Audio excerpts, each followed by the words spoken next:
আরে বেটা একটা শাড়িগুলো দিতি, হ্যাঁ একটা কাপড়াগুলো দিতিস, আমি কিন্তু আমার আচ্ছা কিনে দেবো, কালকে আসবে তখন দেবো। মানে এখানে ভিখারি মানে কিনা এখানে আসলে ফ্যামিলি নিয়ে আসলে আসার পরে বন্ধুরা মানে একজনকে যদি দিয়ে দিই না 10 জন এখানে চলে আসে।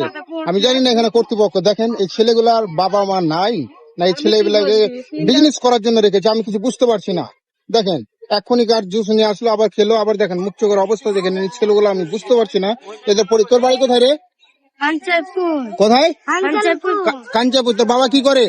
মধু কি হ্যাঁ মধু সবই একই দাদা, সবাই একই সবাই পরিশ্রম করে দেয় লোককে না, পরিবার, গোটা পরিবার। মানে মানে তোর নাম কি?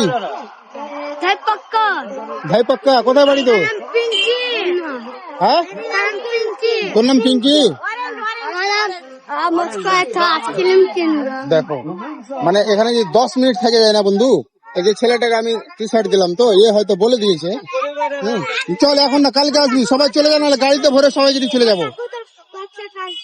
হ্যাঁ হ্যাঁ যাও ঠিক আছে, তোমরা সবাই বাড়ি যাও, এখন এদিকে চলে যাও, কালকে আসবো তখন সবাইকে দেবো। যাও এখন যাও। হ্যাঁ হ্যাঁ কি কি দিবা? কাপড় নিবা? ঠিক আছে ঠিক আছে কাপড় দিবা, ঠিক আছে সবাইকে দেবো। যাও তোমাকে বি কাপড় না, কালকে আসবে। যাও যাও যাও, কোনো ডিস্টার্ব করবে না, যাও। এই ছেলেগুলা এখানে মানে এসেছে না এমন ভাবে পারিশ্রম করে যে কসমো বাজারের মধ্যে। আমি এখানকার কর্তৃপক্ষ, যাও ঠিক আছে আমি নিয়ে আসবো। যাও আর বলবো না, যাও চলে যাও, চল চল।